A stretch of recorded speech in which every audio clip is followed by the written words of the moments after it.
వచ్చారు విఎఫ్ఎక్స్ లో wonders create చేస్తున్నారనే చెప్పాలి. ఈగల్ ఇప్పుడు మన వెనకాల కనిపిస్తుందిగా, ఇది మాత్రం సినిమాకి హైలైట్ అనే చెప్పాలి. నేను మిరాయి మూవీ చూసా, ఆ ఈగల్ ని క్రియేట్ చేయడానికి ఎంత టైం పట్టింది, ఎందుకంటే అది చాలా బిగ్ గా ఉంది, చాలా షార్ట్స్ లో కూడా ఉంది సినిమాలో. అసలు నాకు ఆ ఈగల్ గురించి తెలుసుకోవాలని ఉంది. ఫస్ట్ మిరాయి అనగానే మీరు వస్తున్నారు అనగానే ముందు ఆ ఈగల్ గురించి తెలుసుకోవాలని చెప్పి నా బ్రెయిన్ లో ఫిక్స్ అయిపోయి అసలు ఎలా చేశారు ఆ ఈగల్. సో జనరల్ గా ఈ ప్రాజెక్ట్ ఏంట్రా అంటే ఒక 1.5 year బ్యాక్ కార్తిక్ గారు డైరెక్టర్ గారిని కలిసానండి. ఈ రోజు అందరూ ఈగల్ విఎఫ్ఎక్స్ చాలా బాగుంది, చాలా ఫిల్మ్స్ తో కంపేర్ చేసి కొత్తగా ఉంది, రియలిస్టిక్ గా ఉంది అంటున్నారంటే whole and soul credit goes to director గారే. ఎందువల్లంటే ఆయన as a director is also a very good technician. When I say very good technician, he is one of the best in Indian technicians అనమాట. ఆయన దాన్ని ఎలా visualise చేయాలి, ఎలా చేస్తే రియలిస్టిక్గా వస్తుంది అనేది ఆయన ముందే నోట్ చేసాడు. ఆయనే దాన్ని కంప్లీట్ ఫిగర్ అవుట్ చేసి ఎగ్జిక్యూట్ చేయించాడు అనమాట. అందువల్ల అది అంత రియలిస్టిక్గా కనిపిస్తుంది. First thing. సెకండ్ థింగ్ ఏంట్రా అంటే ఈరోజు అది ఎమోషనల్గా కూడా కనెక్ట్ అవ్వడం, usually visual effect emotional connect అవ్వడం కొంచెం కష్టం. సో ఈగల్ ని ఎమోషనల్ గా కనెక్ట్ చేశారు. Yes exactly. అక్కడ ఇంకా ఆడియన్స్ కూడా కనెక్ట్ అయ్యారు. ఎస్ ఎస్ ఎస్ అది కూడా డైరెక్టర్ గారు చాలా స్పెసిఫిక్గా ఎలాంటి ఎక్స్ప్రెషన్ పలకాలి, ఎంత మోతాదులో పలకాలి అంటే ఎక్స్ప్రెషన్ విషయంలో ఒక ఛాలెంజ్ ఏంట్రా అంటే ఇది నార్మల్ ఈగల్ కాదు, ఇది మన త్రేతాయుగంలో ఉన్న సంపాతి ఒక సంతతి అన్నది. సో అది అంత ఎక్స్పీరియన్స్, దాని లైఫ్ ఉంది దాని వెనకాల. సో అది సడన్ రియాక్షన్, క్విక్ రియాక్షన్స్తో ఉండదు, చాలా సటిల్ రియాక్షన్స్తో అది దానికి తెలుసు అదేం చేస్తుంది అనేది. సో అవన్నీ వచ్చేలాగా డైరెక్టర్ గారు ముందే దాన్ని స్క్రిప్ట్లో పెట్టారు. అది ఫస్ట్ పాయింట్. సెకండ్, నేను ఇన్వాల్వ్ అయిన చోట ఏంటి ఈగల్ మేము ఎలా దీన్ని అప్రోచ్ చేయమంటే ఒరిజినల్ అది ఈగల్ కాదండి. యాజ్ పర్ రామాయణ తీసుకుంటే అది ఒక వల్చర్.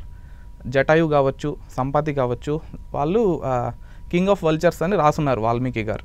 ఓకే. సో మేము యాస్టిస్ వల్చర్ని తీసుకొచ్చి పెట్టడం అనేది ఐడియల్గా అనిపించలేదు డిస్కస్ చేసినప్పుడు. అది మెజెస్టిక్గా కూడా కనపడాలి, ఫియర్సమ్గా కనపడాలి అనే ఉద్దేశంతో సో మా రీసెర్చ్ మేము చేసామన్నమాట. సో ఒరిజినల్గా సంపాతి దాని స్టోరీ ఏంట్రా అంటే సంపాతి జటాయు అన్నదమ్ములు, వీళ్ళిద్దరికీ ఒకసారి ఈగో వస్తుంది ఎవరు అందరికన్నా బాగా ఎగరగలరు అని. సో ఇద్దరు రేస్ పెట్టుకుంటారనమాట. ఆ రేస్లో ఏమవుతుందంటే జటాయు అన్నను ఓడించాలని చెప్పి చాలా ఫాస్ట్గా సూర్యుడి సైడ్ వెళ్ళిపోతాడు. ఆ సూర్యుడు వేడికి కాలిపోవడం స్టార్ట్ అవుతాడు అనమాట. తమ్ముడు ఎక్కడ కాలిపోతాడేమో అని సంపాతి వచ్చి అడ్డుపడతాడు. అడ్డుపడినప్పుడు సంపాతి కంప్లీట్గా బాడీ కాలిపోయి కింద భూమి మీద పడిపోతాడు. సో అక్కడి నుంచి రెక్కలు ఉండవు సంపాతికి టెక్నికల్గా. ఉండనప్పుడు తనకు సూసైడ్ చేసుకుందాం అనుకుంటుంది సంపాతి, ఒరిజినల్ రామాయణంలో ఉన్న అనుకున్నప్పుడు తను వెళ్ళి ఒక పర్సన్ని కన్సల్ట్ అయ్యి నాకు ఎలా అనిపిస్తుంది స్వామీజీ, నాకు అర్థం కావడం లేదు, నేను చనిపోవాలనుకుంటున్నాను అంటే నువ్వు అలా చెయ్యకు, నీకోసం ఒక టైంలో ఒక యుగ పురుషుడికి అవసరం పడుతుంది, అప్పటి వరకు నువ్వు వెయిట్ చేయాలి అని చెప్తాడనమాట.